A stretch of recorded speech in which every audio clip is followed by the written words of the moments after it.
check. Oh, have you got any microphone action here yet? Hello? Hello? Hello? Checking, checking. Mic check, 1, 2, 3. I'm afraid I can't be much louder than this today. Here we go. Good afternoon and welcome. Thank you all for being here. Means more to me than you know. I'm going to talk about that much later in the day, but right now they've asked me to open today's program by doing a short reading from one of my favorite shows. It was the first one-man show that I got to do. It's entitled Vincent. It's a show I did about 6 or 7 years ago, first at Festival Place in Sherwood Park, and then got to do it at the International Fringe Festival a summer or two later.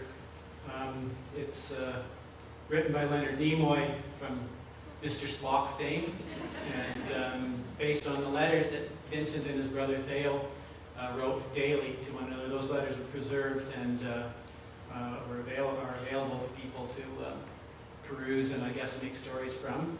And the premise is that Vincent has just died, and Theo has rented a hall, an auditorium in Paris to tell people about his brother. So here we go. Last week when we buried my brother, there was so much I wanted to say, I couldn't do it. You see, I simply couldn't speak. I didn't express myself. It's been a burden on my soul, what I wanted to say, and I couldn't. I couldn't speak. I couldn't find the words. I didn't express myself. So, I thank you for this second opportunity, and I'll do my best to tell you some things about Vincent. I'm not really sure how to begin.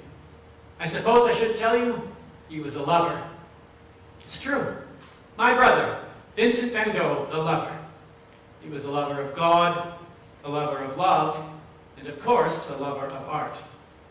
In his lifetime, he thought that he had failed at all three. To say that he worked hard at all three would simply not be true. He didn't. He didn't work at them. He attacked them. He surrounded them. He schemed. He planned. He gathered his forces like a general going into battle, and then, with what might be referred to as an overdeveloped sense of drama, he attacked. For years, he battled against everything.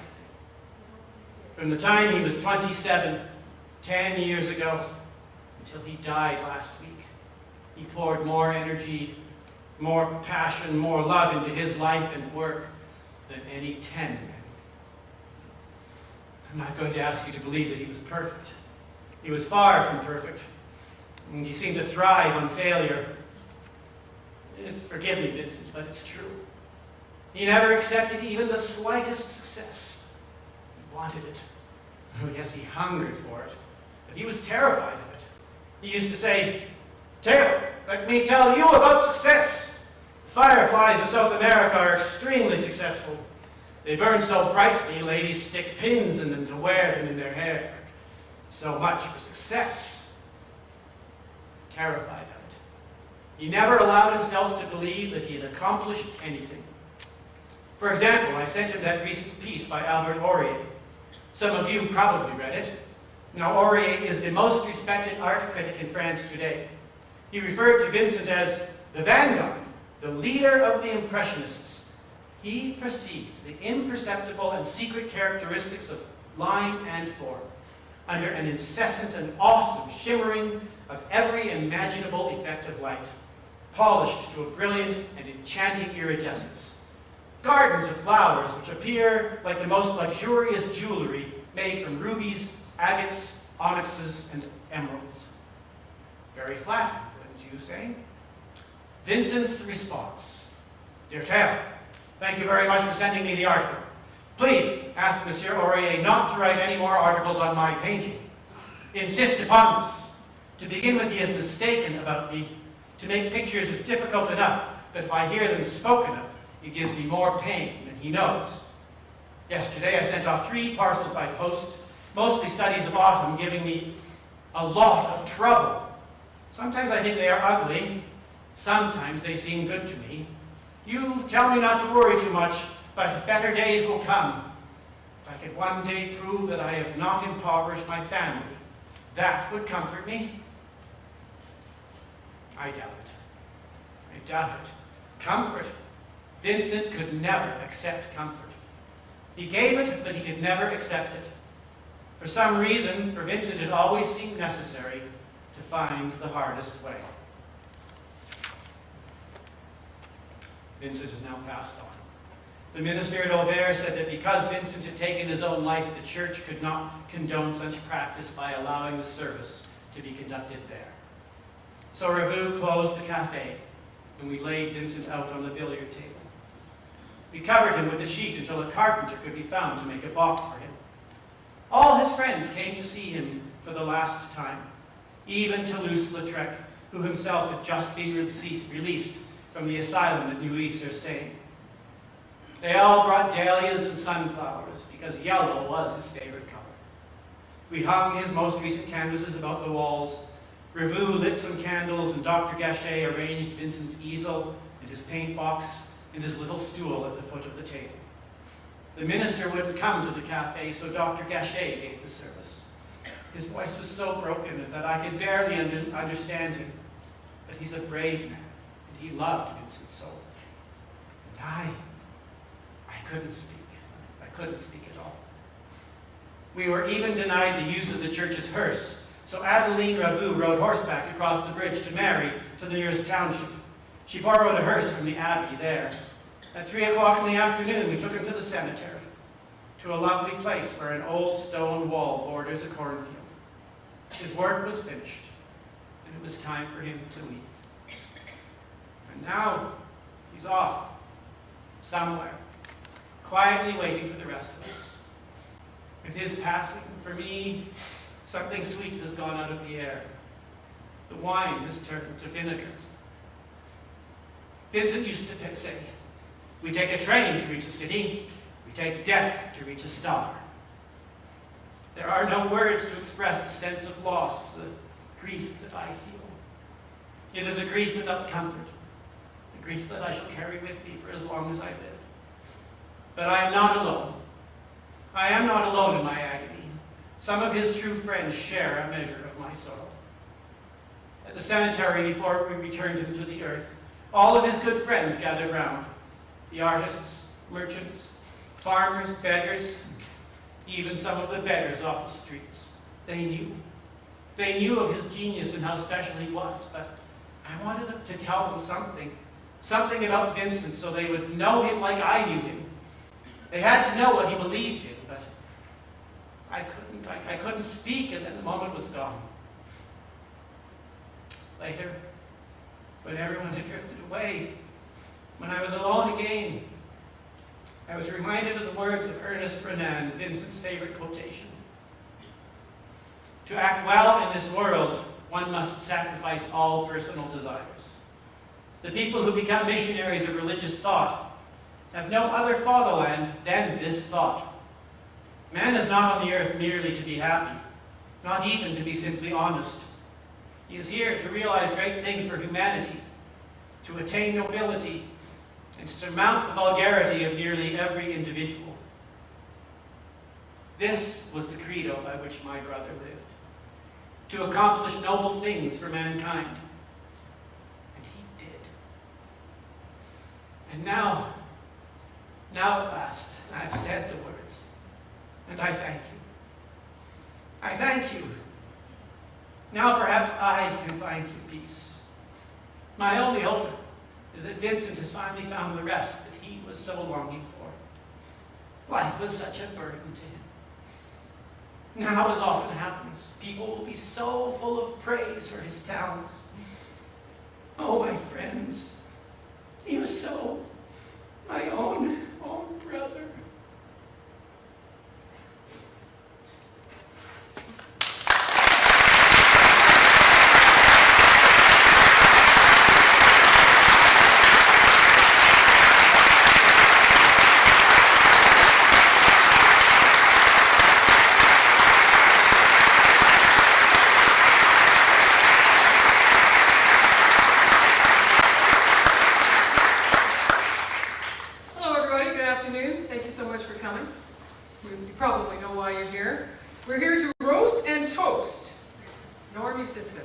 When I first met Norm, not that you'll count, I couldn't say his name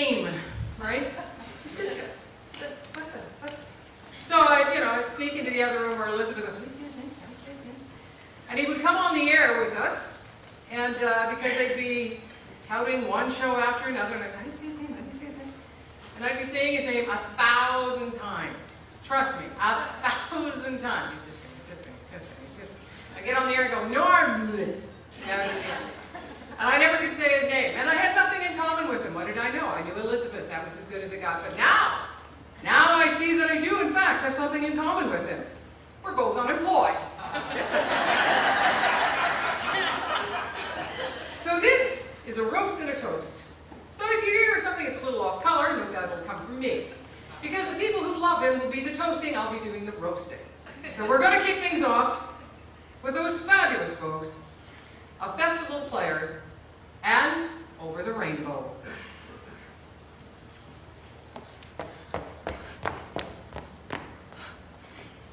Toto! Toto! Oh, there you are. A place where there isn't any trouble. Suppose there really is such a place, Toto? There must be. It's not a place you can get to by a boat or a train. It's somewhere far, far away. Behind the moon, beyond the rain.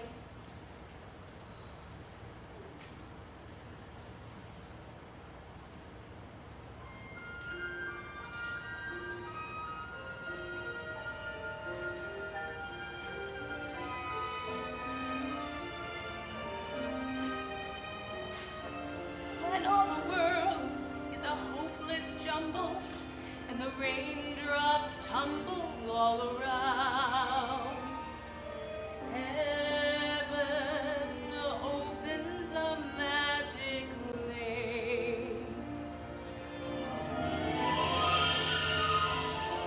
When all the clouds darken up the skyway, there's a rainbow highway to be found.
Dog trainer extraordinaire, Marv Pringle, and of course the star of The Wizard of Oz, contrary to so many popular beliefs, Toto!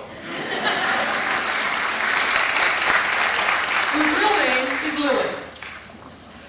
Anytime you have a pseudonym, it's always Lily. So we're going to continue, and we're going to talk with the folks who, well, they came from a small group gathered somewhere that I always thought they were trying to leave town sneakily. The Elope group. We're going to say good afternoon to Gary Carter and Carol Liu from Elope. Good afternoon, everyone. Mr. President. My name is Gary Carter, and I'm the Vice President of the Elope Musical Theatre, and for those who are not familiar with us, that's the Ensemble for Lyrical Opera Productions, Edmonton. Norm joined the Board of Directors of Elope in 2008 as a member at large. He served as our Vice President in 2009 and 2010, and in the fall of 2011, we were fortunate that Norm became our President, our representative, and our leader. And Norm, I really, really appreciated how you conducted the meetings of Elope, and I especially miss the waffle big breakfast at Ricky's. I just thought it was a great idea. Being on the board of Elope was never a burden. And when we had our meetings, we would review our minutes, and on the back page of our minutes, we always had a summary of the list of action items and the director that was supposed to look after that item. And that would typically go something like, item number 1, action Norm. Item number 2, action Norm. Item number 3, action Carolyn. Action number 4, action Norm. Action Norm, action Norm. And you spoiled us rotten, Norm. You really did. Your commitment to the Elope cause was exemplary. Either that or you really sucked at delegating.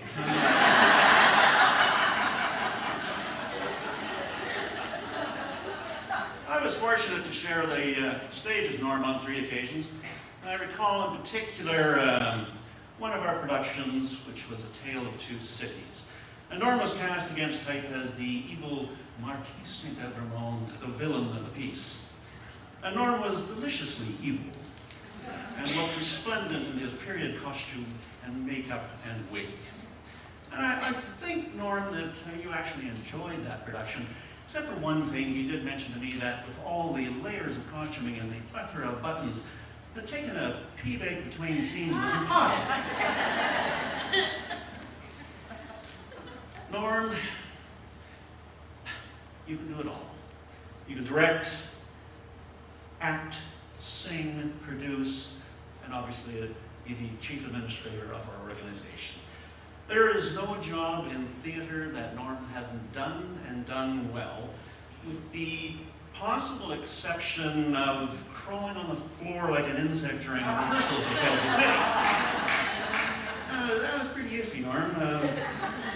But take heart. I'm sure that there's a number of us in our particular demographic who were not succeeding very well at that. I'm sure Brent and Kim can back me up on that. Norm, you are a stalwart example of what a board member should be, and indeed what a president should be. You are a consummate professional, both on stage and off. And on behalf of the Elope Board of Directors, I would like to offer you our sincere appreciation for your contribution to our organization and community theater in Edmonton. Now, we wanted to give you a token of our appreciation, but so I contacted the director of marketing for Elope, Carol Liu. Unfortunately, the Elope fall fashion apparel isn't in right now. So we had to come up with plan B. But we definitely wanted to express to you, Norm, that we think you're number 1. Carol?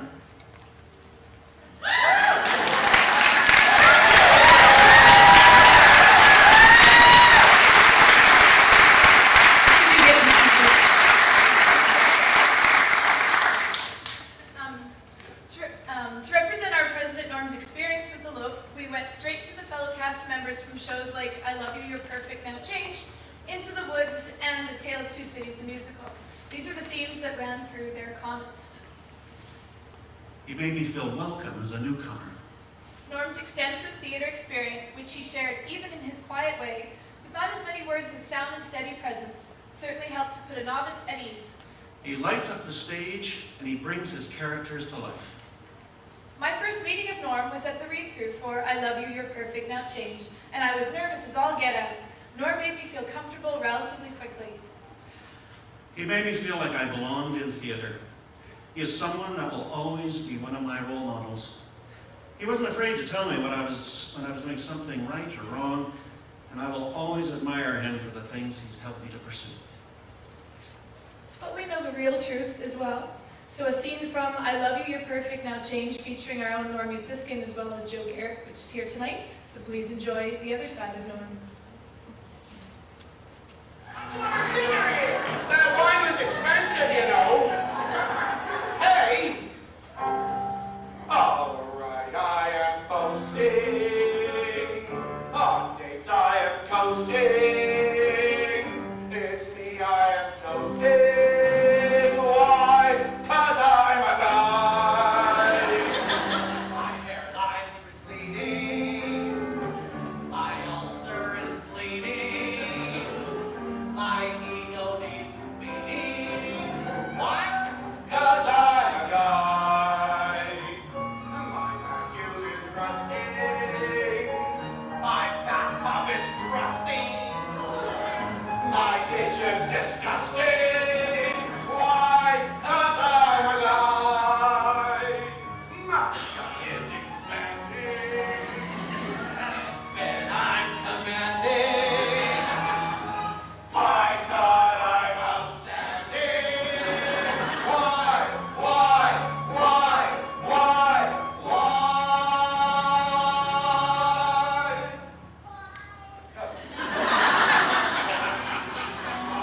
I am invincible. And I'm a hockey-loving, eating, jock, itching, cancer-surly, vouching, burping, scratching, snoring, never stop to ask directions.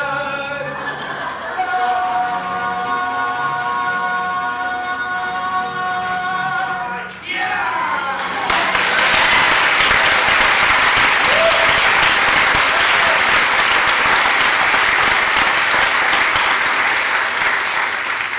Well, if we go much further into the show, I'm, gonna have to change that T-shirt over there. Get one that says North. We go mean.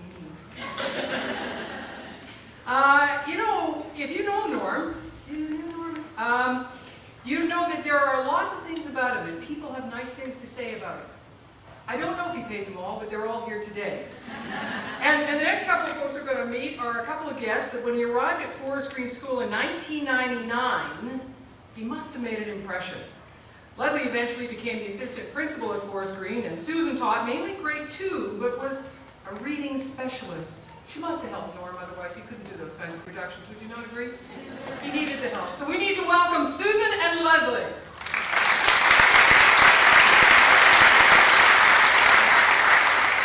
When Norm asked us to speak, he mentioned that he chose me because I was a member of the old guard.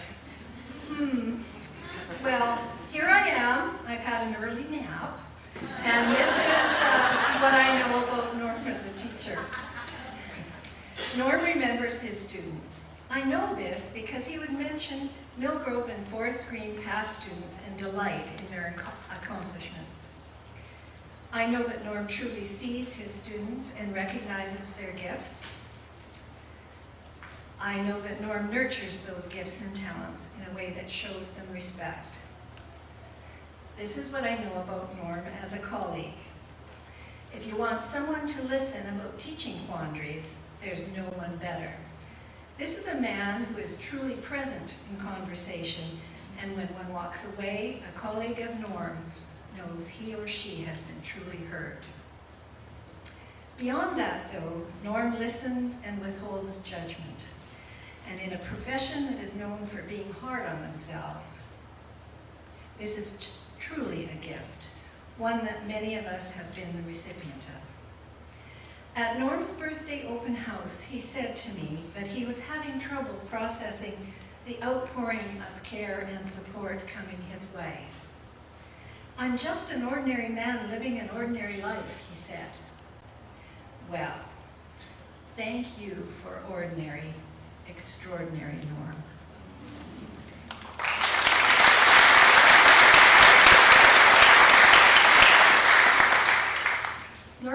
Siskin and Leslie Kronowit, an unlikely match from the start. In friendship and in teaching partners. Me being an over-organized, rigid, type A Miss Bossy Pants, and Norm being an easygoing, creative, laid-back Renaissance man. Norm and I had taught a number of years together before sharing a grade 6 homeroom class. We tried hard that year to blur the lines and make room for each of our personalities.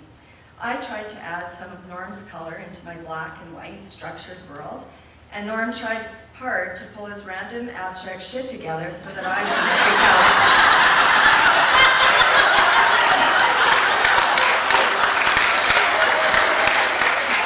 My best experience with Norm was grade 6 camp. This was an all-day, 4-day winter camp in the middle of a freezing February. Norm was already retired as an experienced camp volunteer, but he got back up on that horse one more time in order to help me, as it was my first time. As per our typecast, I organized the activities registration and paperwork, and Norm taught the kids funny and cool camp songs. I double-checked medication forms and schedules.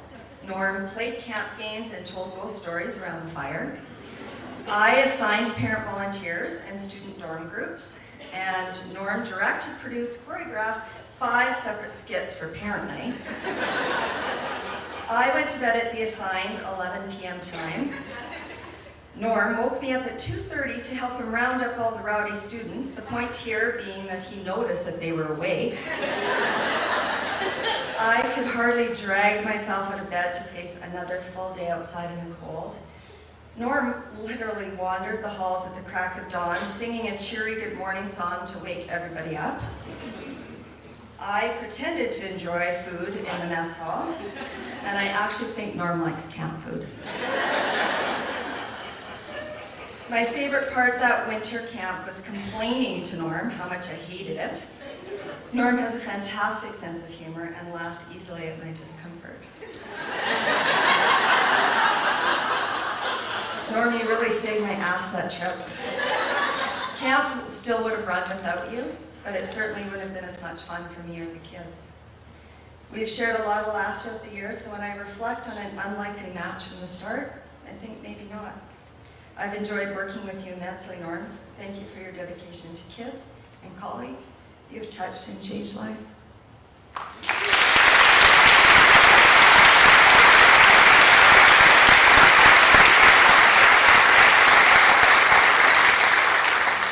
It'll help me a lot if you all say your own last names. Clearly it's not going to get any better. Thank you. Well, clearly, Norm gets around. And I see everybody's dining with Norm. We have breakfast, we have camp food. I've never been invited to a birthday party. I told you, I have nothing in common with this man. Nothing. We're going to take a look at, see now, Elizabeth did this to me. I just want you to know that I've been completely and totally sabotaged. Totally, completely, 100%. Because I said, what is a shirred? And she said, don't you know? And I vacillated between saying, of course I know, doesn't everybody? And I have no idea.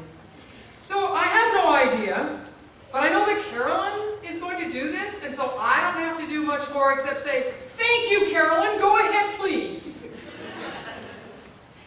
Good afternoon, everybody. And just so that you know, the last name is Zahovskis, but I understand why you didn't try to pronounce it. I have been involved with Sherrard for the last 14 years as president, vice president, treasurer, secretary, performer, producer, director, you know, just known as a SAC, the Swiss Army knife of Sherrard. And I didn't get a chance to work with Norm, you know, on a production while I was in those capacities, but I had heard about him.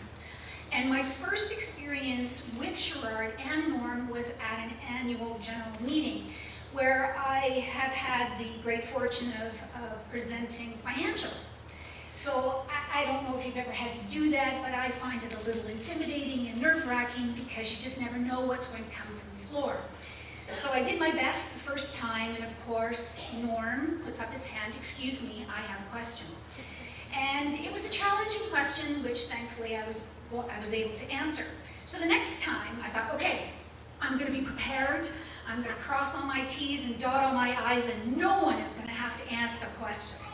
So I'm at the next AGM, and I'm finished. I'm about to breathe a sigh of relief because I'm experiencing the end zone, and, excuse me, I have a question. So thank you, Norm, for keeping me honest and our organization, running smoothly. Norm was involved with Sherrard prior to my time as part of the board in performance, and he has helped shepherd Sherrard's organization to where it is today. We were asked to kind of come up with stories and jokes, and well, you heard the story about the AGM, and as far as the jokes, I mean, here's a person who has just an uncanny ability for comedic timing. So you'd think I could come up with a joke that I might be able to tell at Norm's expense. Yeah, I got nothing.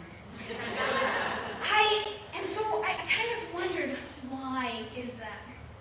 My experience with Norm is that he is so bloody prepared, and he is just so dedicated that everybody else, he's like our rock. When you come to a rehearsal or when you're on a board, you just know you have a level of calm and confidence that everything is going to be okay because Norm is a part of the experience. He has been a person that people want to emulate. His dedication is something that people look to. His way of being able to prepare and mentor, young people in the community to do the type of thing that we love, which is musical theater. I just love the guy, and our organization continues to be benefited by his wisdom and his direction. He is a person I can call up at any time to ask a question, bounce an idea off of. And of course, our theater community is somewhat incestuous in so much that he's got his hand in a lot of different organizations. And what that means to me is that we get to continue shepherding the young people who are coming along into this wonderful world and wonderful experience of theater, and he just makes everything better that he touches. Thank you, Norm.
do more of those. Those are kind of fun. Would you like one to send your in-laws?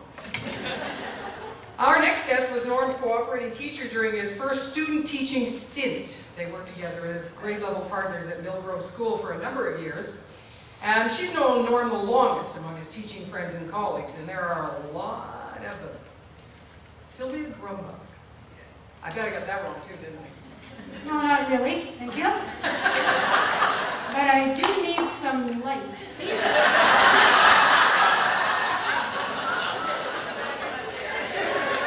Thank you. Norm, first of all, I'd like to say I don't know why they only gave me 3 minutes to talk about you. I need much longer than that, but I'll try to make it as fast as I can. A toast or a roast, what was I asked to do? It doesn't really matter. I'll leave that to you. Norm and I go back a long way when we were much younger and sometimes led astray. Sometimes. Teaching at Mill Grove has never been the same since the day Mr. Yu arrived and declared his fame. Mr. Yu, student taught in the fall of '82. I was his cooperating teacher and tried to tell him what to do. But before too long, Mr. Yu took full control, dressed up as Captain Comma. He had a starring role. The grade 5 students were glued to their seats when Mr. Yu pranced into the classroom and began to speak. They soon caught on quickly what Mr. Yu was trying to do, throwing many words together with pauses, quite a few. The staff was amazed with Mr. Yu's talent, so gung-ho, but I continued to remind Norm, I taught you all you know. And I still do remind him of that. Mr. Yu was assigned to teach with me in the fall of '85. We had to meet in the heat of the summer to make our plans for grade 5. Mr. Yu's imaginative mind really began to take shape as he curiously studied the curriculum, wondering what he could create. Canadian history, a subject that had to be taught.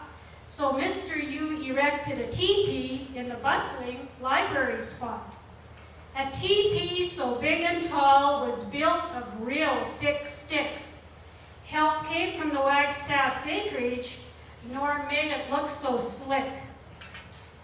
Mrs. Cameron, teaching electricity, couldn't find the stuff to use. She searched through piles of junk so high, she was ready to blow a fuse. The boys were so unruly, but they knew just what to do. Finding electrical parts here and there, they helped pull the lesson through. So much fun at grade 5 camps, summer and winter, we did it all. The time we looked most forward to, everyone had quite a ball. Mr. Yu, our camp coordinator, always just knew what to do, whether hiking, canoeing, or snowshoeing. New ideas he'd always construe.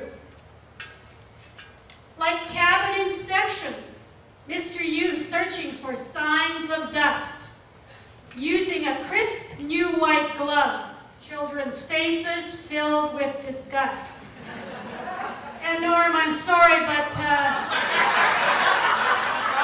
was dust. I know. But I think Steve and Elizabeth wanted me to throw a little dirt in here, so I tried to. Campfire sing-songs were always a blast. And Mr. Yu's building of magic fires, we were all truly aghast. Norm, you were so very skillful and always full of hidden schemes.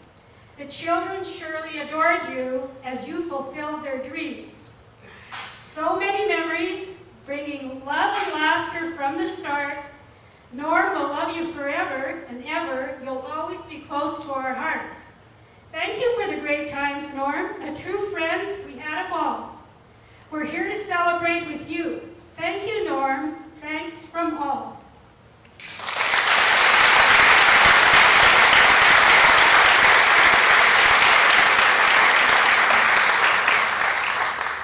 Wow, there's a lot of women in his life, aren't there? Lord, you know, I've known him, kind of, through Elizabeth and Stephen, and now I'm going to find out he's nothing more than a slut puppy.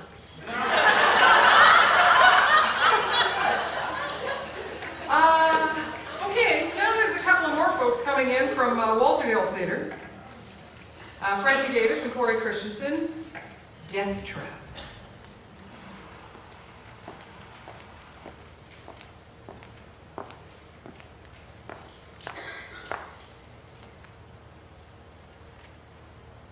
I love you. I love you.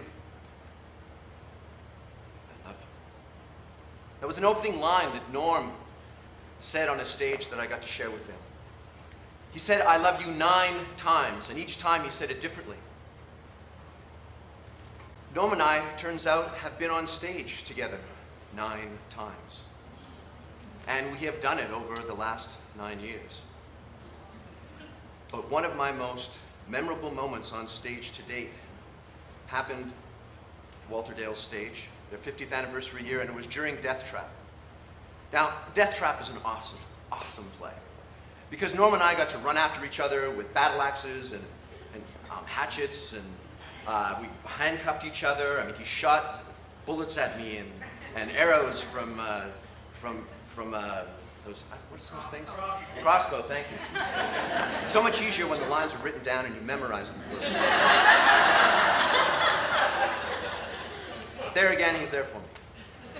But what happened was the most memorable moment would happen at the end of Act 1. You see, because Norm and I, we kiss.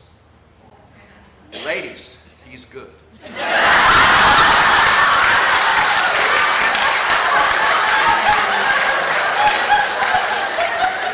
Just the right amount of time.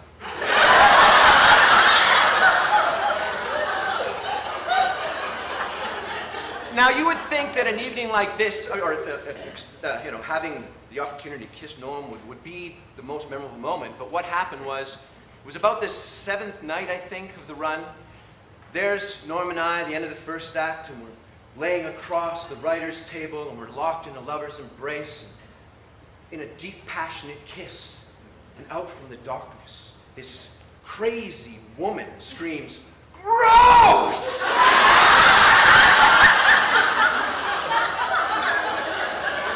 It was my mom. And she had words with Norm after the show. So not only did Norm and I have to endure hecklers, but we also had to endure one of the most difficult things that an actor has to deal with. In that show, we had Helga Tendorp, the biggest, most amazing steam sealer of all steam sealers. Actually, she stole the show. Every night you'd hear, "Oh, Helga was awesome. Helga's great. Wasn't Helga fantastic?" So that's why I am so happy to announce tonight, she's back. Yes, she's taken some time off her world psychic tour. I knew you were coming. To be here tonight. So please, without further ado, I give you Helga, Where's My Light, Tendorp!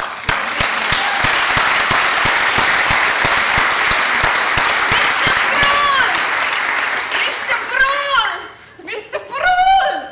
I didn't learn my lines. Mr. Brule, I am Helga Tendorp. I come through woods. Is less to walk. I am Helga Tendorp. I am psychic. Yeah. I feel the love right here. This Norm, also known as Sydney, he is here? You're the psychic? His men! Where are your boots? I see you kissing. I am so jealous. Never have I kissed you. And he has. But then, who doesn't want to kiss you? Always on time.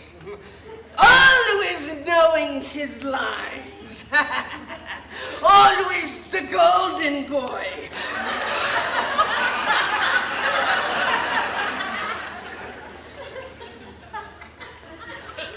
Always knowing his blocking.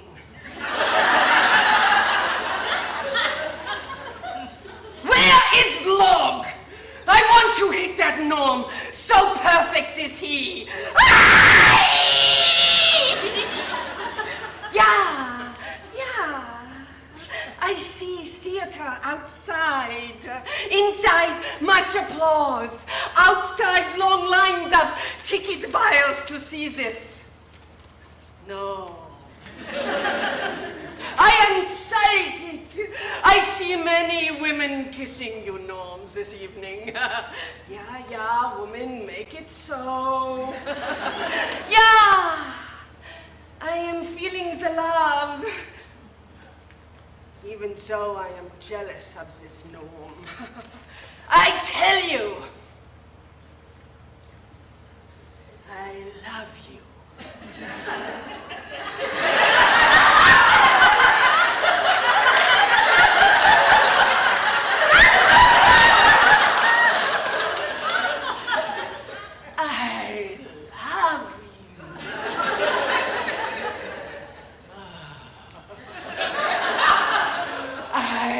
Love you. That's 6 I love yous.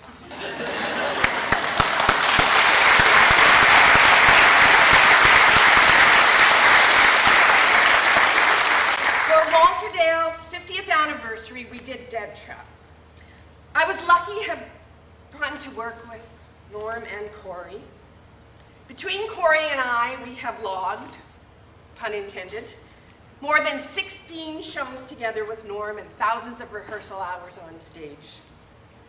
So here it is, my golden boy, Sidney Brule, also known as Norm. Please stand.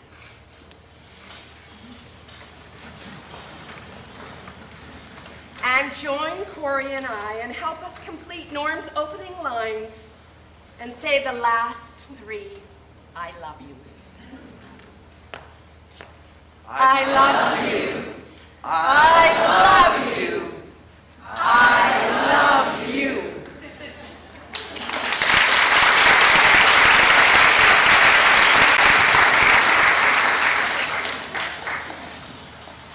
Wow. Now you know he's a two-timer interested in threesomes. The things we're gonna learn today. My gracious. Becca Wandio, if I got that right, did I get one? Yep? No? Okay. And Norm have worked together, sure, another woman. Have worked together at 4LANStreaming for the past 8 years. She represents his most current teaching callings. His most recent? That's a novel way of putting that, isn't it? And she and her husband Todd, oh good, another threesome, have become such good friends over the years. Becky, say something I don't know. I have nothing. Norm's, there's definitely a theme that's running through tonight, and I feel like I'm going to be repeating some of those things, but that's okay. As she said, I'm a current teacher at 4LANStreaming School with Norm. I've known him for approximately 10 years. I had initially, like some people here, had heard about this guy. Heard he'd been in the division. I heard he was an actor, and there was all these sort of rumors going around, and I was like, okay. And I had to deliver a talk at a PD session. So again, echoing something someone else said earlier. He was in my little session. I had to give a talk on formative and summative assessment, really meaty stuff. And I had my little script prepared, and he's sitting there, and I'm giving my little speech, and all of a sudden, and that was my first introduction to him, totally rattling me as I'm trying to do my speech. He's asking hard questions.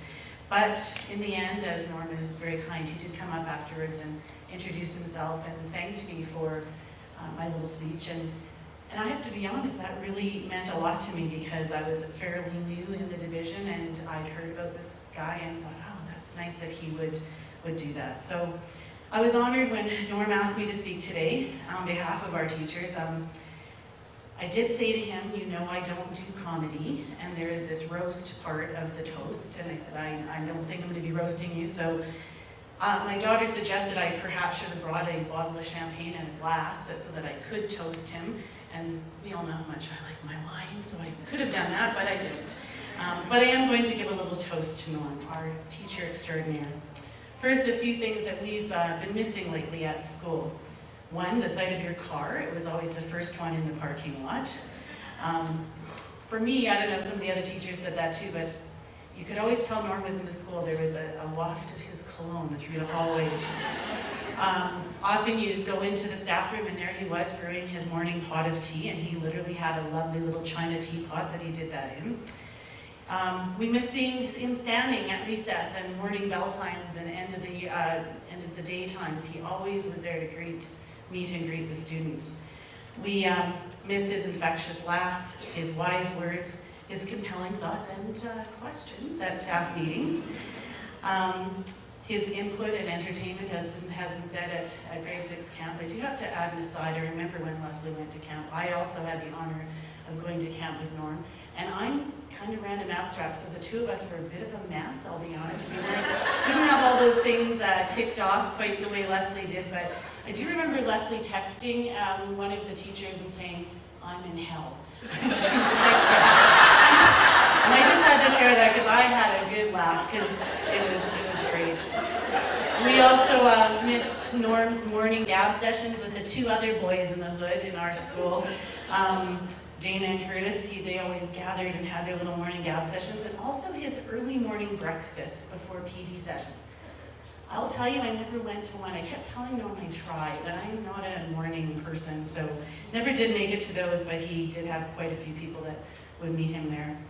There are many, many more thoughts and memories that I could add today, but we have lots of people that are sharing today, so those are just a couple of the ones that really stand out in my mind. So I'm not a poet, I'm not one who can write a lot of great quotes, but I did pick out a few that are favorites of mine that I really felt wrapped up in what Norm means to us as a teacher and to his students as teachers. So, as teachers, we are the molders of their dreams, the gods who build or crush their young beliefs of right or wrong. We are the spark that sets aflame the poet's hand or lights the flame of some great singer's song. We are the God of the young, the very young. We are the guardian of a million dreams. Our every smile or frown can heal or pierce the heart. We are 100 lives, 1,000 lives. Ours, the pride of loving them and the sorrow too. Our patient work, our touch makes us the gods of hope, who fill their souls with dreams to make those dreams come true. And Norm definitely did that at school and away from school with the young people, and always, he molded many, many, many dreams over the years. And I know will continue to do that. And just one last final quote, it's a personal favorite of mine and my husband's, and something that we bear in mind, particularly as we kick off another school year. This is a great Boy Scout leader who lived back in the 1920s. His name was Forrest Witchcraft. He said, 100 years from now, it will not matter what kind of car I drove, what kind of house I lived in, how much money was in my bank account, nor what my clothes looked like. But the world will be a better place because I was important in the life of a child. Norm, it's truly been an honor to work with you and many years to come.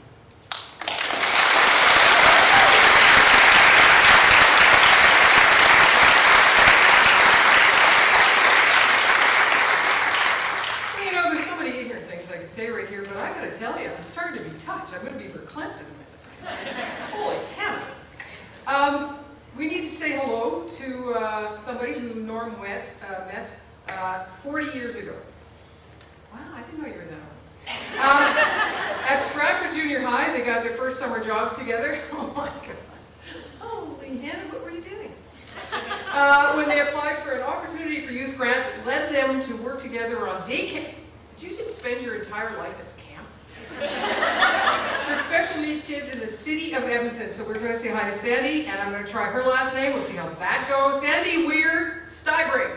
That's close. I've had the privilege of knowing Norm for over 40 years. When he asked me to speak today, I was at first speechless.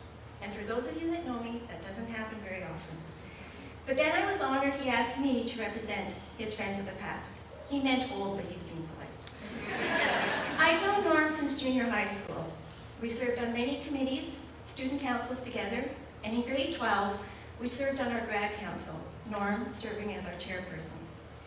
Norm's enthusiasm and hard work is contagious and inspiring to anyone who's worked with him. And who can resist that infectious laugh? On grad evening, a group of us left a party we'd been at and ended up at my house because we had vowed we were going to see the sun rise on our graduation. My house faced east, and as soon as the sun's rays started peeking through, Norm stood up and claimed, "There's the sun! See ya, I'm going to bed."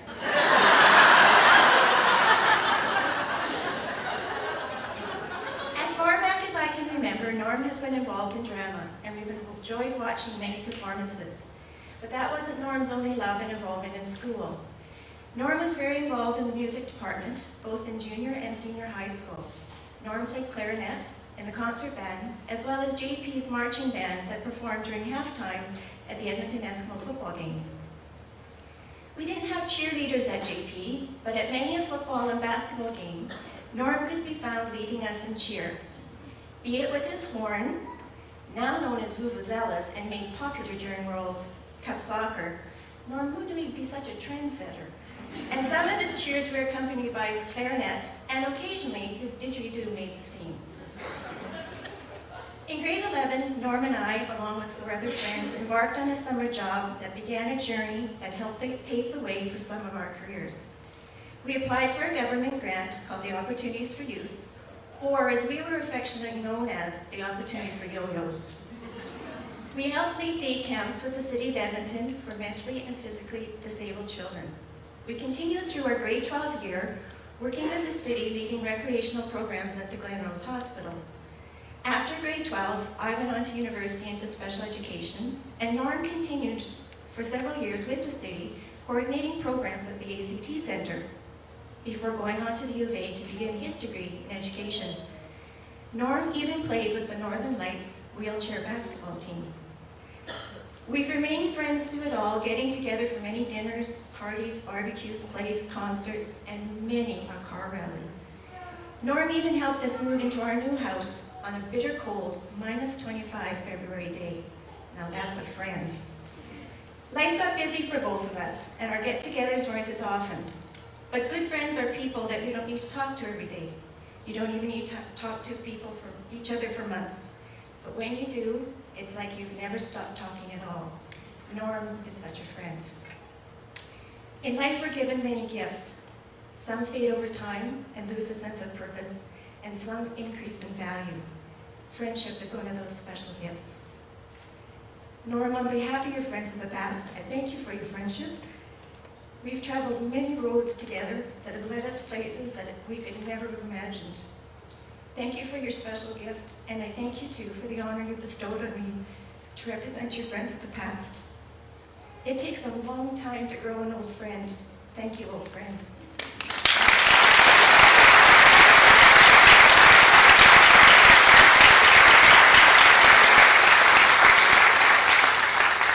Well, now we know that Norm has a thing for women, camps, food, and kids.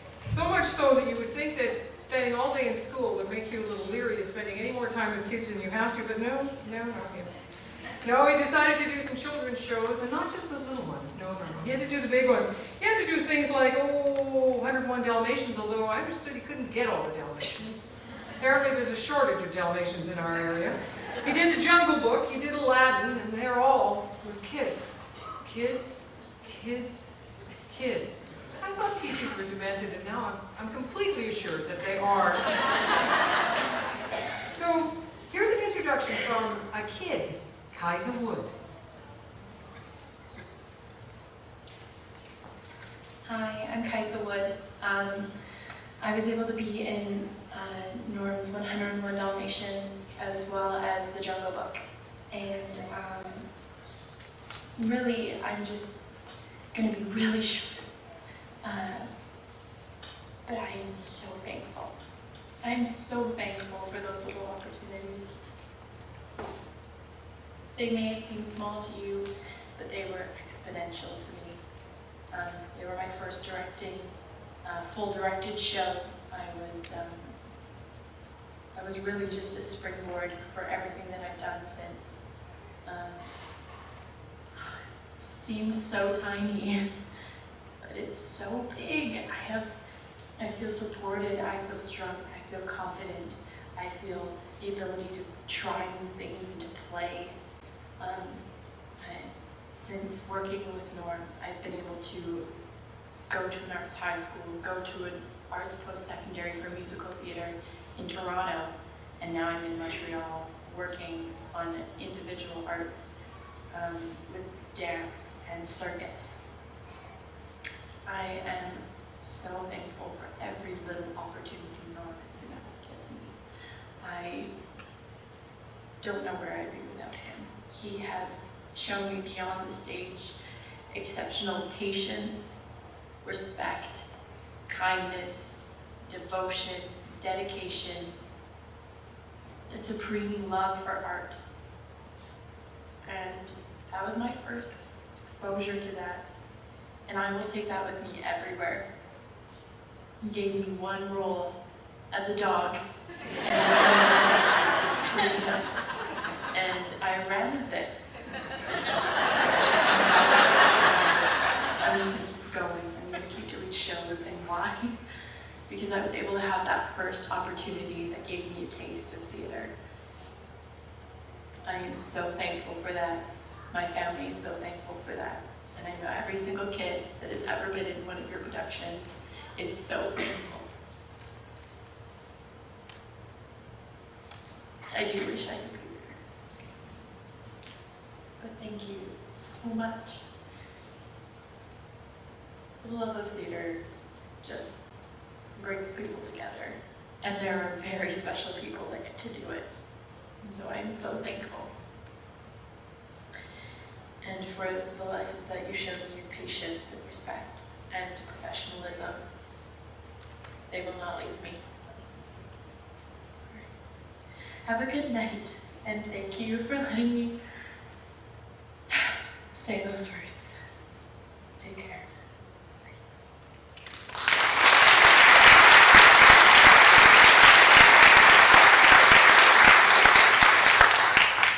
So Norm casts the kid as a dog, and she gets to Montreal.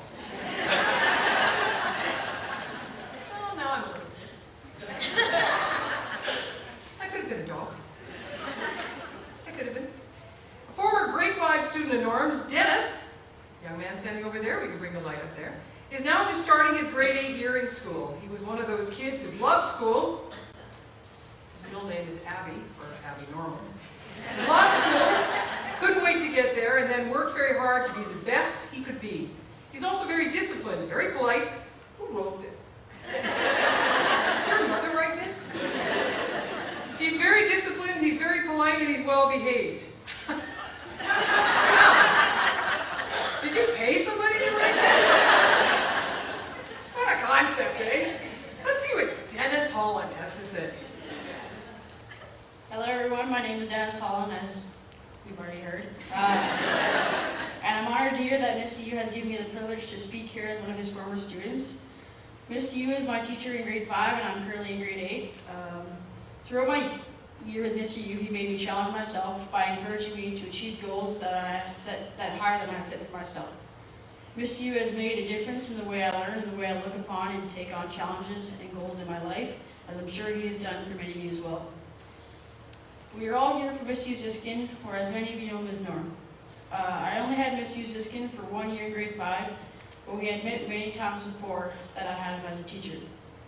Mr. Yu Ziskin was my first male teacher ever that actually was an amazing experience because he tended to be more strict and more formal most of the time, which I did in fact enjoy. The other times he was more chilled and laid back was also pretty awesome. I think the thing that my classmates from his class enjoyed most was Jim, playing Predator and Prey, where I think he won the most rounds as the Hugh wing. Mr. Yu and I were close for a student-teacher relationship, which was really fun and interesting on my side, which I hope the feeling was vice versa. One of my most memorable times with Mr. Yu was when he came to one of my motocross races, which I'm pretty sure doesn't happen too much, so it was pretty cool. Another cool thing a few of his students did with him after school was play Xbox. It worked out very well for my brother and I because we tended to get longer hours on it, considering we were playing with Mr. U.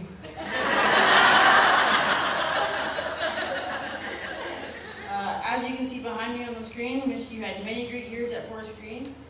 I know Mr. U from school and school-related events, as I think many of you do as well. Mr. U also had a career in acting and directing in plays. I never participated in one of the shows myself, but I did watch a few of them and heard about countless others. Thank you again for letting me be part of today's event, and have a great time with friends, Mr. U.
When Willie Loman completed that long and tortuous shuffle in Death of a Salesman on the stage at Festival Place in 1999, the audience got an insightful glimpse into that lead character and into the amazing diversity of a dedicated and multi-talented actor.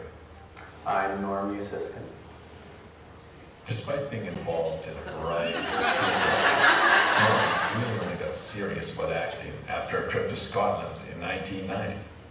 I went on a teaching exchange to Glasgow, Scotland, and my exchange partner's parents belonged to two different light opera clubs. So I went along to this rehearsal, introduced to the president. He said, yes, you can participate if the director will allow it. I introduced myself, or they introduced me to the director, and he said, yeah, great, stand here, and okay, everybody, let's get going. And I had so much fun. Obviously, Norm is another example of a budding Canadian artistic talent who first had to gain recognition internationally before making it big again.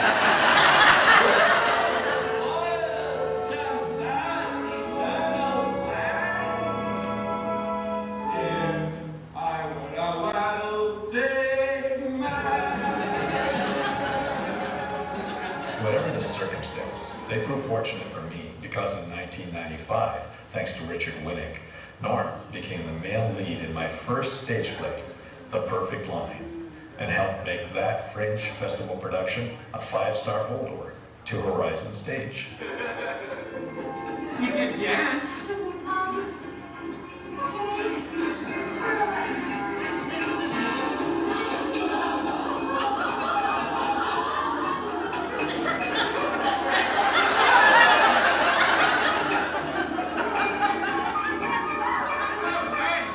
People love it, and I think it seemed to hit a chord as far as what it was about. I think it's a show that a lot of people identify with, and I think we made it accessible enough that everybody saw some part of themselves in it. From these early beginnings, Norm went on to shine in a variety of roles. I was talking all the time. I don't like you yelling at her all the time. And I'm telling you, that's all. Well, you're taking over this house. Don't take it. Stop all the time. God damn it. Stop yelling at her. You're not taking in enough air. Hey, what are you doing? Just unbuttoning your pants. Please.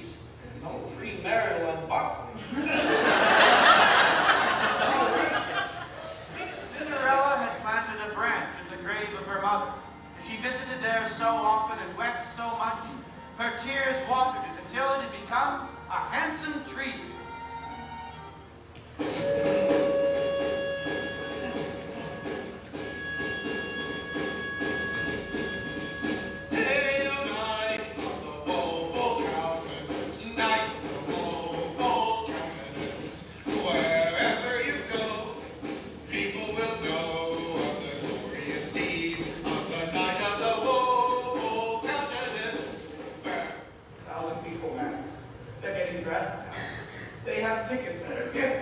all at least $50,000. My life, my children, it's all in your hands.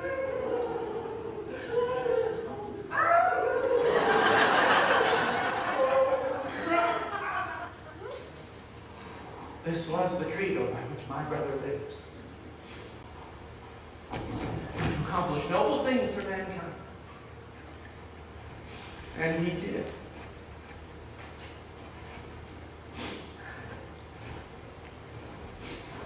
And now at last I've said the words. And I thank you. I thank you.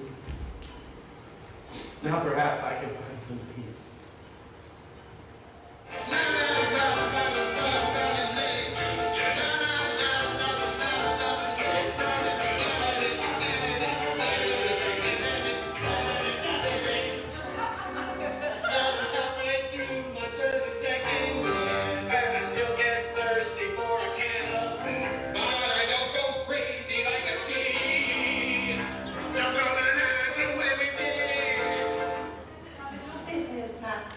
Very fond of Gail.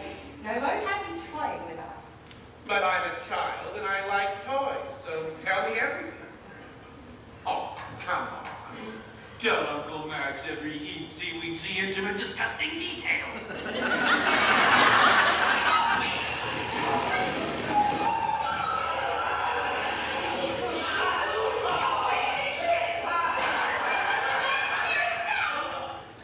Neither a borrower nor a lender be, for loan oft loses both itself and friend, and borrowing cowls the edge of husbandry. This above all, to thine own self be true, and it must follow, as the night the day, thou canst not then be false to any man. Is that what? Glenn, is that you? I'm Cassie. I hear you have a cold. You think I'm looking old? I haven't been sleeping well lately. Hi, Cassie. Do the others know you're here? Yes, we just saw Lenny. Have you seen Lenny? Yes, he went into Charlie's room. I'm sorry, I can't hear anything. A manhole cover just blew up next to my ears. That's terrible. I said a manhole cover just blew up next to my ears. Yes, I hear you.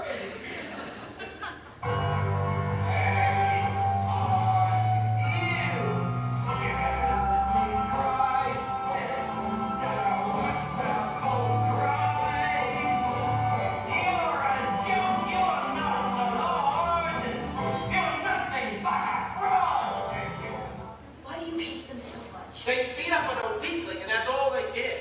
All the rest is smoke-filled coffeehouse crap. They tortured and tormented a weaker kid. And it wasn't just that. I read the letters. It was for 8 months. And you know what?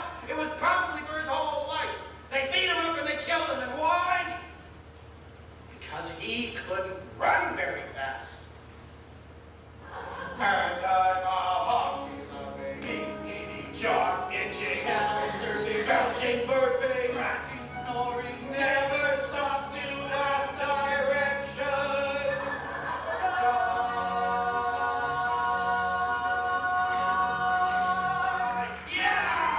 Norm's musical talents are not just restricted to song and dance. Got into music big time. We did some band, played clarinet, saxophone, and did some band work in high school.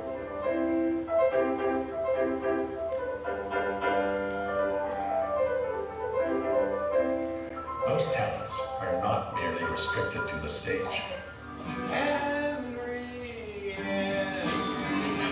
this is my answer to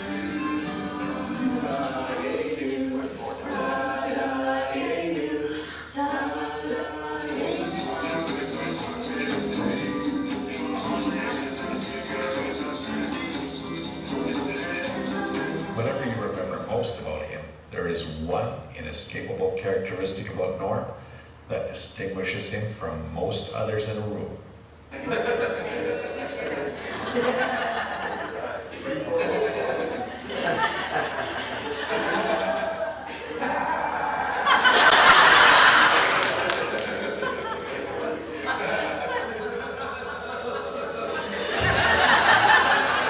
Young and old, over the years, Norm has left audiences laughing or crying, usually both, often inspiring and empathetic and insightful thoughts amongst them. Beyond the limelight, his openness, his compassion, his concern for others, his hospitality, his enthusiasm and commitment for a production or challenge are all benchmarks of his personal and professional growth. Norm, no matter what challenges you choose to take on, those whose lives you touch will be more fulfilled because they have gotten to know you more intimately as a performer, as an invaluable member of the community, and as a friend. If there was one character that could sum up Norm's accomplishments succinctly and accurately, I think it would be this guy. Sometimes, when I look back, all I can think is, I made it. I made it.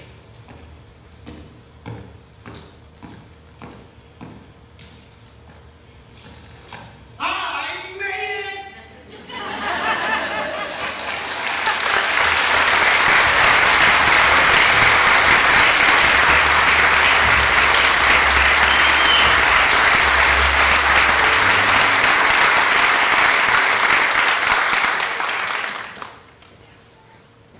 Well, I guess he did. I guess, I mean, he never really got out of school. I guess. Now we need to say good afternoon to Aunt Marcia. Apparently she has some words for you. She's not as pleasant as you might like. Just want you to know. Aunt Marcia! Dear Norm, perfection is indeed painful and even more difficult to address. But because you are my dear nephew, and because so many of your friends, colleagues, relatives, and associates have gathered to pay tribute to you and the multitude of brilliant accomplishments you've achieved, I felt the need to be honest and forthright in addressing the pain of perfection. Not your pain, but the pain your perfection inflicts on those of us who are not as perfect. Like you, for example. It hurts to find oneself so close to perfection and not be able to succeed as you have. Just so you know, you are a pain. But seriously, I was asked if I could do a roast. The toasts are plentiful, but it seems very few flaws can be drummed up to roast you. So I'm searching my feeble brain to come up with something not so perfect about you. And that's a very difficult assignment indeed.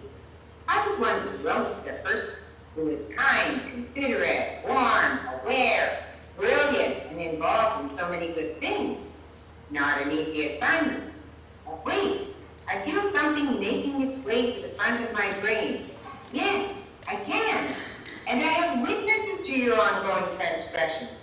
3 generations of family members, and I'm especially concerned about my own grandchildren and great nieces and nephews, who routinely would gather round, sit at your feet, and from the mouth of a teacher, be taught how to misuse, abuse the English language. There they all would be, my generation as well, held rapt by your telling of the famous children's classics, told in a way that would forever stick to no good in future English literature classes in everyone's brain.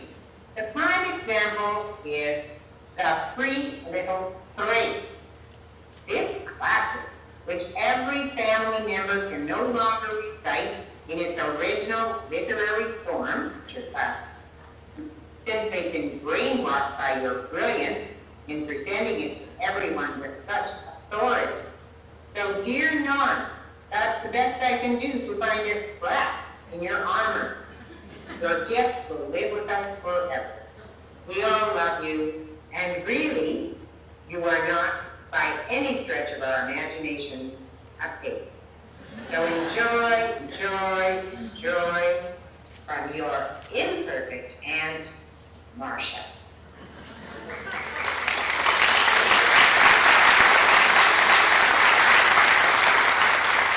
Now that broad I like.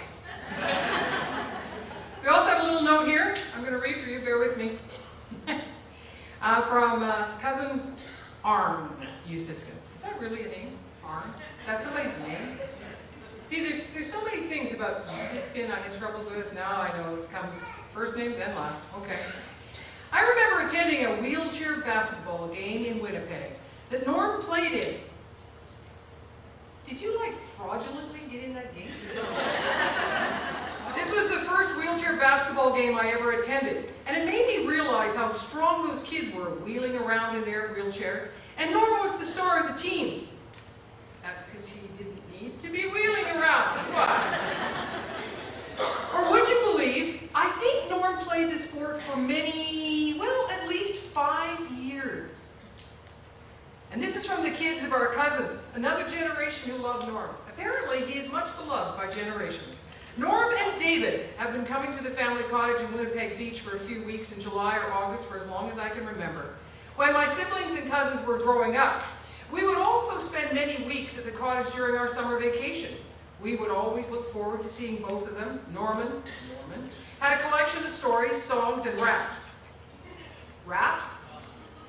Raps. That he had memorized for his students. Every summer, the cousins and I walked in excitement to hear the P Little Thrigs build me a bamboo bungalow in a cabin in the woods, and Goldilocks and the Three Bears rap version. Yes, clearly that was going to be a success. Me and my siblings can still remember all of the words to some of these stories and songs.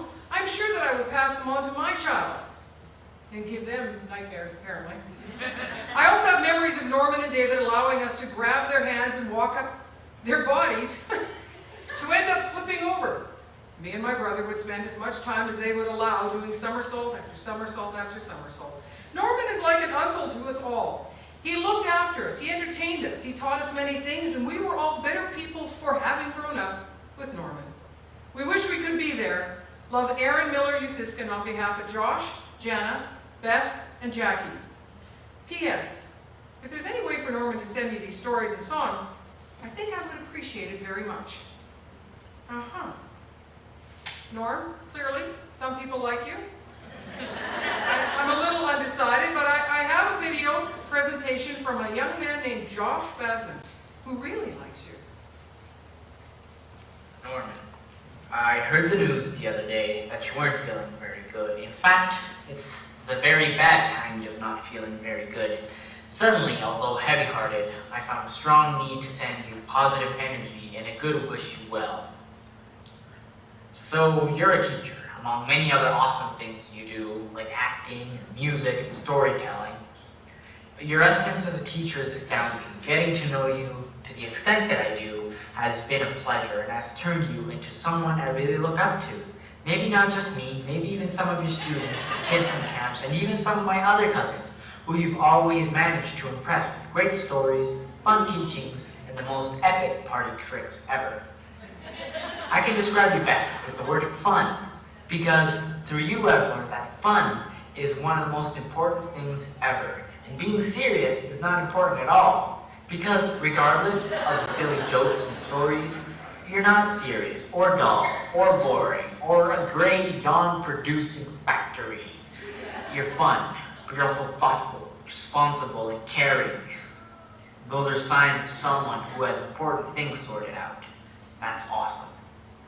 So, teaching. Being a man who dedicates a good time of his life in the classroom is one of the things I respect the most. And it's awesome, because even after decades and decades, you will live on. You live on forever in the hearts and knowledge of your students, and even your crazy Mexican cousin. So cheers to you, Norman, to your recovery. I send you a big, warm hug from Mexico, and know that I think of you fondly, and wish you only the very best.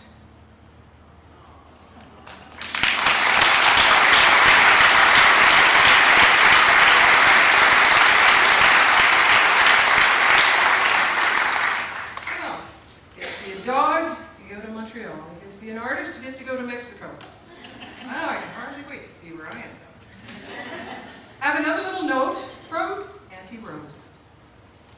Our fourth son. Norman was 3 years of age in 1960. When his mom and dad, Tammy and Sid, phoned us. his Auntie Rose and Uncle Larry with this proposition.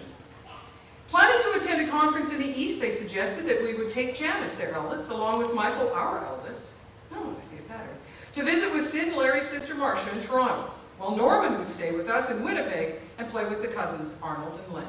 For 2 weeks, Norman became our 4th son. However, that was but the beginning of our relationship. For almost every year since, Norman has been in Winnipeg at least once a year, at the cottage in Winnipeg Beach or in the city, making sure that he attended every family event, every wedding, every bar mitzvah. You actually are Jewish?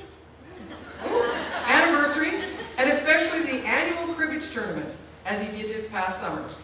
Norman has not only been our 4th son, but has been accepted as such by our extended family in Winnipeg. We love and we treasure him.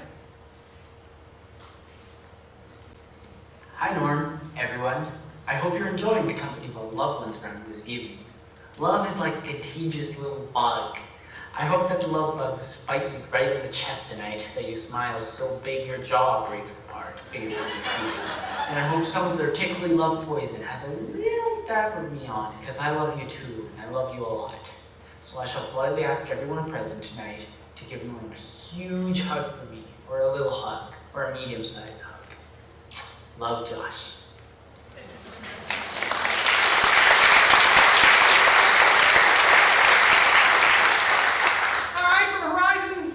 From the Horizon Players, we welcome a couple of people that I know. One I only know because I lust after her husband and I'm hoping anytime soon she'll get hit by a bus.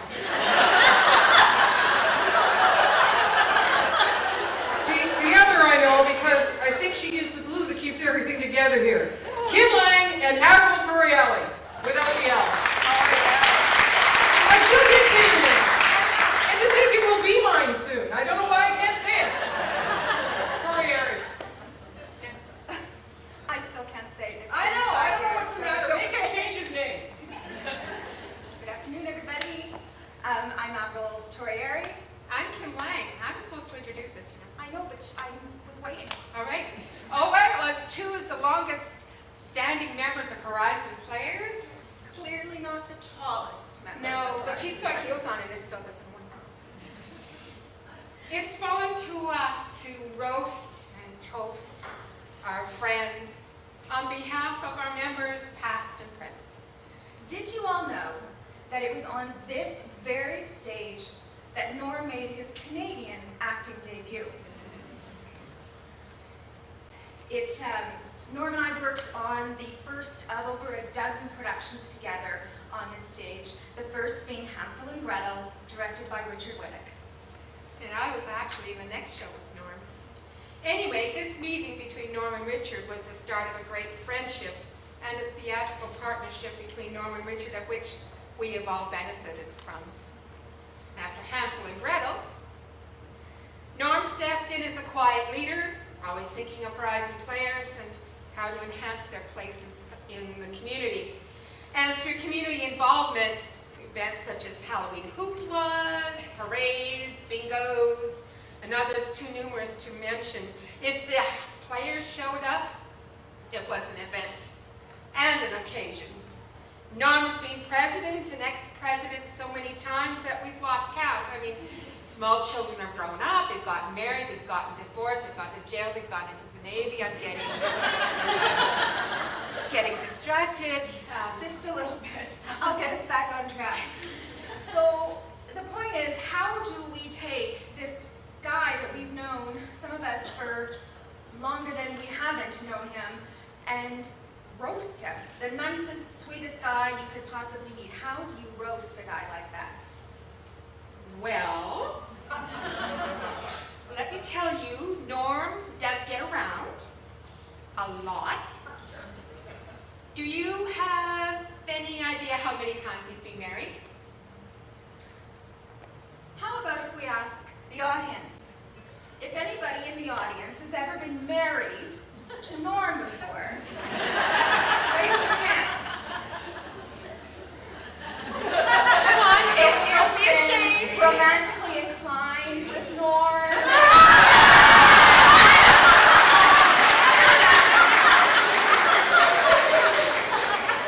There's more of you, I know. On this stage alone,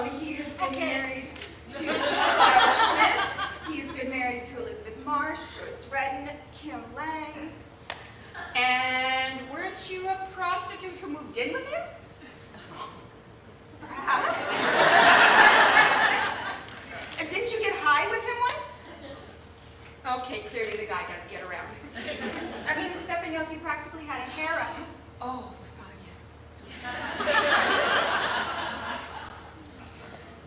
Okay, so the one person I didn't see standing up there was my husband, Luigi. Their bromance is one for the ages. They golf every weekend, without fail. 7 o'clock in the morning, they're there. It's balls, balls, balls.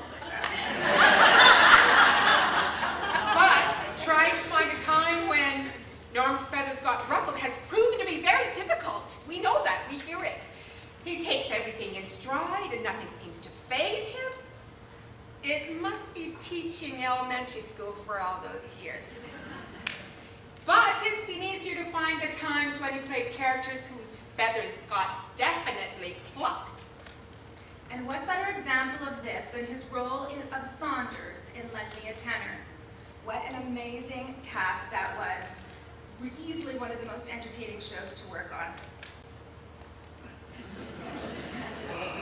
I did manage to get him to break character once. Of course, I had to have an oven fall on my head, but he did laugh. It was opening night of The Owl and the Pussycat, and towards the end of the show, the two characters are in a very serious exchange, and they're actually going to commit suicide by gassing themselves, literally sticking their heads in the oven and gassing themselves. The set was a little bit tight. We opened the door, leaned in, and the oven proceeded to fall on top of us. Norm, not missing a beat, grabbed the oven. Salt and pepper shakers were flying, the spoon rests were flying. The audience was in hysterics. We were in hysterics. And this was a very serious scene that we needed to try and continue with. And again, Norm didn't miss a beat. He walked down stage to his point on the sofa, sat down, and I tried the best that I could to get a hold of myself and to get a grip. Turned around and walked over, and Norm, with the timing that he has, so perfectly delivered his next line, which ironically was, "You think this is funny?"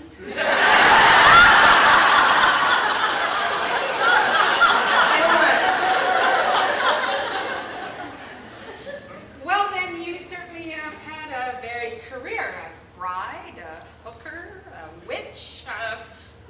Norm brings out the natural talents in everybody.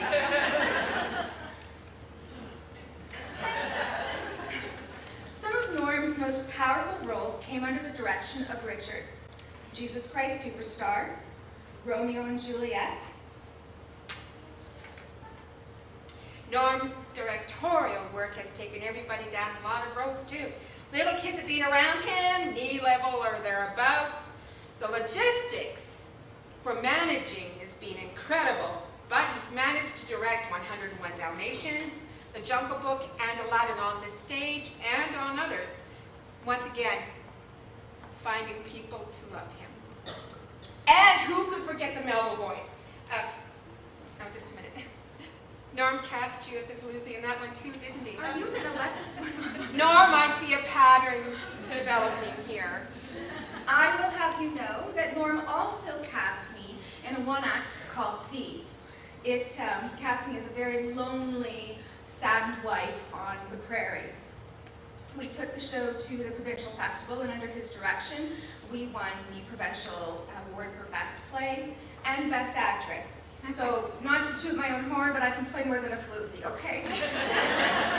I do Lonely Housewife on the Prairies very well.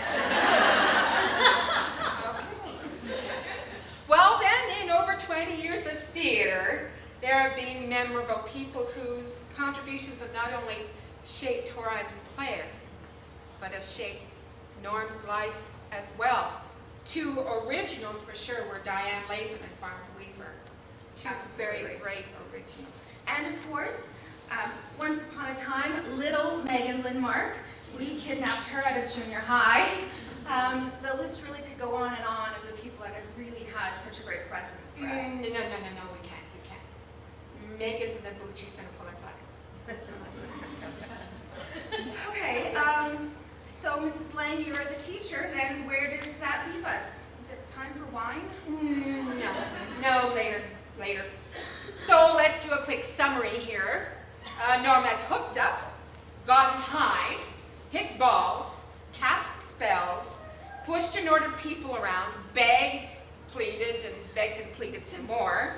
To date, Norm has been directly involved in over 39 Horizon Players productions, both on stage and as a directorial role.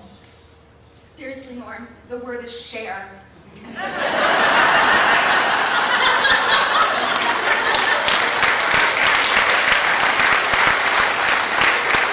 try it. Well, I think we can leave it there. We love you, Norm. Thank you for all that you've shared with us.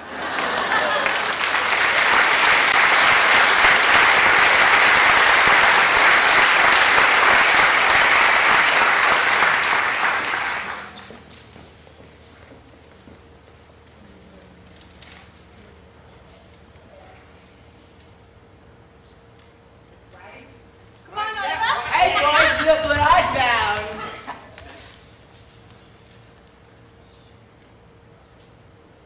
You see, Oliver, in this life, one thing counts. In the bank, large amounts. I'm afraid these don't grow on trees. You've got to pick a pocket or two. You've got to pick a pocket or two, boys. You've got to pick a pocket or two. Large amounts don't grow on trees. You've got to pick a pocket or two. Let's show Oliver how to do it, my dears.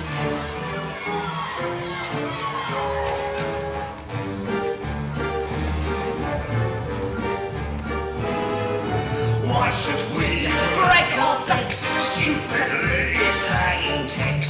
Better get some untaxed income. You better pick a pocket or two. You've got to pick a pocket or two.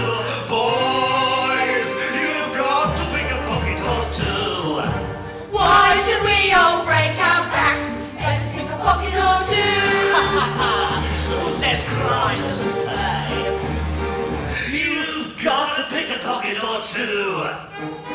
Just to find some peace of mind, we have to pick a pocket or two.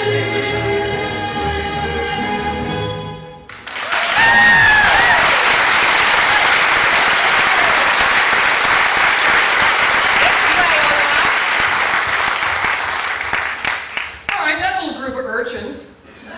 Everybody put your own pockets, hands in your own pockets, just in case they may be loose. I don't know. We have to say a big thank you to Shelley Tukey for this. This was the Festival Players production of Norm, Oliver. You know, you're like too far. Norm, come with me. Come, I have a secret to tell you.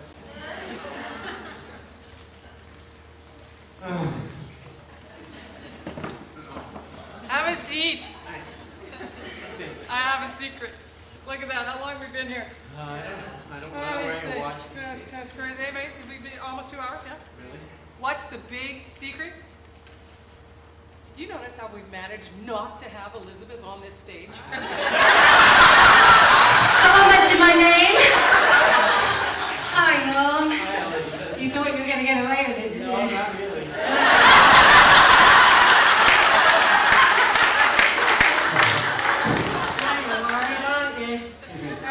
I'm far too clever to know better. Okay, can you hear me? Just checking. Okay, we have a thing, Norm and I, and that is one of us swears and one of us doesn't. Cost me a fortune when my mother comes to stay. Anyway, well, I just want to share one story with you that made me very, very happy. I went to see a show, and as many of us thespians do, we all turned up at this show together, and we all lined up, and we were all there waiting to see Norm, and we were sitting there in the theatre, and his father was behind us. And Norm's very first lines were, "Father." I didn't say it. No, thanks. And every single one of us did this. Mr. Yu, Norm doesn't normally swear, which is what he said.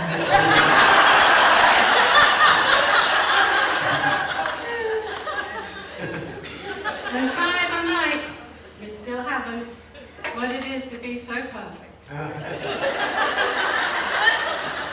Well, so now we know he's perfect. How little you know. And I'm guessing, Norm, that was it. I think we've covered everything in your life. I think that's the whole kit caboodle. Yeah, well, no, hang on. I think there's maybe one or two other shows we might not have mentioned. He's got quite a body of work, more than you actually think. Now, let me think. Now, I was in a show with him not that long ago. It was February 2014. Tale of Two Cities, and he played Market de Evermond. August 2013, Tuesdays with Maury. May 2013, Sound of Music, Matt Stepweiler. December 2012, Oliver. June 2012, Kiss on the Cage. November 2010, The Crucible, Thomas Cutler. January 2010, Art. June 2009, I Love You, You're Perfect, Now Change, various roles. November 2009, Oleana, John. April 2009, Death Trap, Sydney Grove. January 2009, The Wild Guys, Andy Graham. November 2008, Three Musketeers. November 2008, Reviewing, Neil. April 2008, Man of La Mancha, General and Innkeeper. August 2007, Vincent, Theo Van Gogh. March 2007, A Few Good Men, Sam Weinberg. December 2007, Sound of Music, Matt Stepweiler. November 2016, Brody, Mr. Perry. February 2005, Lurker, Marston. September 2005, Vincent, Teo Vincent. April 2004, Jesus Christ Superstar, Eric. December 2003, Oliver. November 2002, Gordon Forrest, Ken. April 2002, The Owl and the Pussycat, Felix Sherman. November 2001, Light Spirit, Charles Conlon. April 2001, Company, Larry David. April. November 2000, Boys Next Door, Arnold. May 2000, Lend Me a Tenor, Saunders. November 1999, Death of a Salesman, Willie Nolan. May 1999, Chapter 2, George. February 1999, Denver on the Roof, Ted Yang. May 1998, Is There Life After High School? Sorted. April 1998, Rumors, Ken. January 1998, Rumors, Ken. November 1997, Wings, Doctor. August 1997, The Author's Voice, G. May 1997, A Thousand Pounds, Murray. February 1997, Something Happened on the Way to the Forum, Senex. November 1996, Romeo and Juliet, Friar Moses. May 1996, The Importance of Being Earnest, Dr. Chaucer. February 1996, The Author's Voice, G. February 1996, Sure Thing, Bill. July 1995, The Perfect Line, Eric. May 1995, Comedians Romance, Fred. January 1995, Streetcar Named Desire, Pablo Gonzalez. December 1994, Arsenic and Old Lace, Dr. Einstein. May 1994, Stepping Out, Jeffrey. December 1993, A Quest for Young Arthur, Earl. September 1993, A Little Something for the Ducks, Samuel. February 1993, Lurker, Marston. April 1993, California Suite, Billy Warren. December 1992, Hans Christian Andersen, There Is. December 1991, Hansel and Gretel, Ernest the Father, Norm. It's my pleasure to present you with your body of work.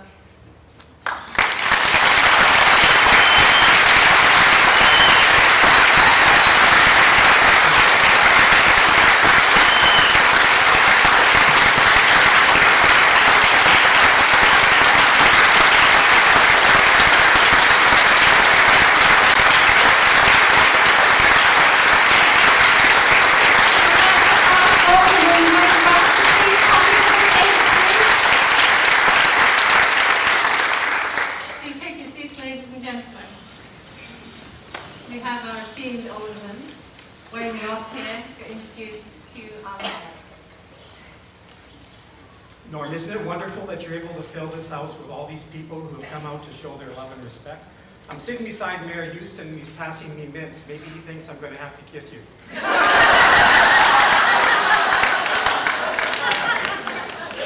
Norm, I first got to know you as a teacher, and then I got to know you better when you started to do the things that you really love to do. And that was perform on this stage and elsewhere. My favorite and the most memorable to me was when you performed on this very stage as King Herod in Jesus Christ Superstar. And it's one of my favorite plays. And the city of Spruce Grove has a practice and a tradition of honoring outstanding citizens, people who have worked behind the scenes to make the city of Spruce Grove a better place. And it's my very great pleasure at this time to introduce Mayor Stuart Houston, who's going to make a presentation to you.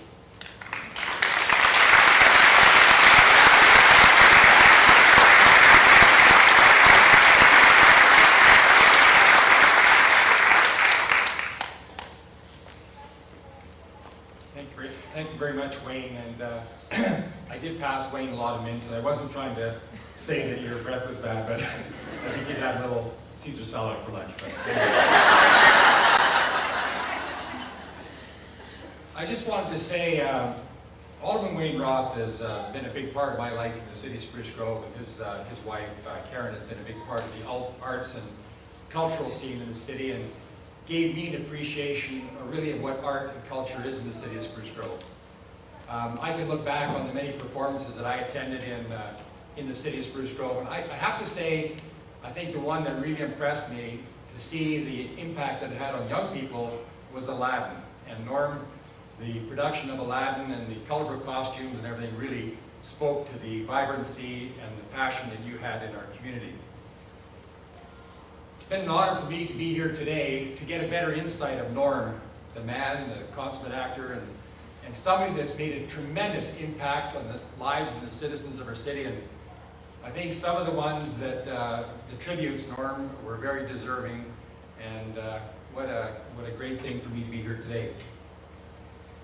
I had the honor today of presenting a certificate of recognition to Norm, and I'd like to read it and make Norm this presentation. This presentation is given to very special people.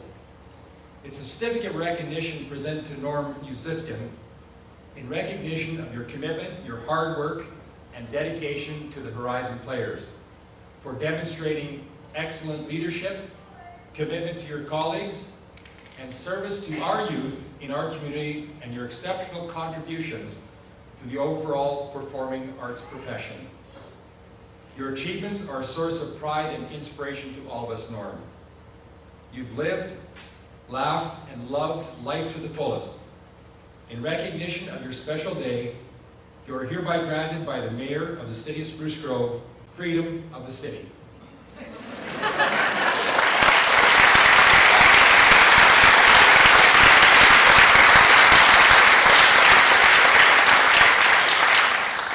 The last line says, the Freedom of the City is a special award reserved for royalty, dignitaries, and special people like you.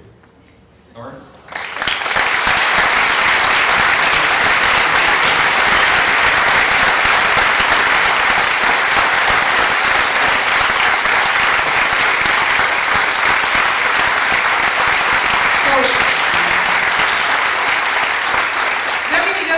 Taxes anymore? Just checking. So through the course of the afternoon, you have heard from people who were co-workers, that he taught, that he worked with at school. He was a teacher, he's an actor, he's a director, he's a brother, he's a son. He has been many things to many people, but to all of us he has been a friend. Ladies and gentlemen, the stage belongs to Norm Usiskin. Ladies and gentlemen, if you would join us front of house for a reception and an opportunity to say hi to Norm Usiskin.